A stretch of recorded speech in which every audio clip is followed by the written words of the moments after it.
هذه هي المشاركة الثانية لشركة المطبوعات في السليمانية.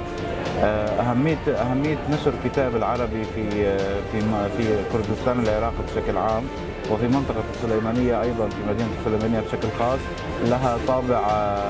لها طابع ثقافي كبير.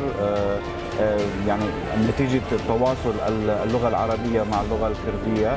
بالإضافة أنه نحن يعني كشركة المطبوعات نملك العديد من الإصدارات المهمة جدا العالمية، والإصدارات الروائية والسياسية والمذكرات السياسية. فبطبيعة الحال وطبيعة الناشر هي نشر هذه المعلومات والثقافة إلى كافة البلدان العربية. فنحن نجد من الأهمية جدا المشاركة في هذا المعرض، وإن شاء الله كل عام.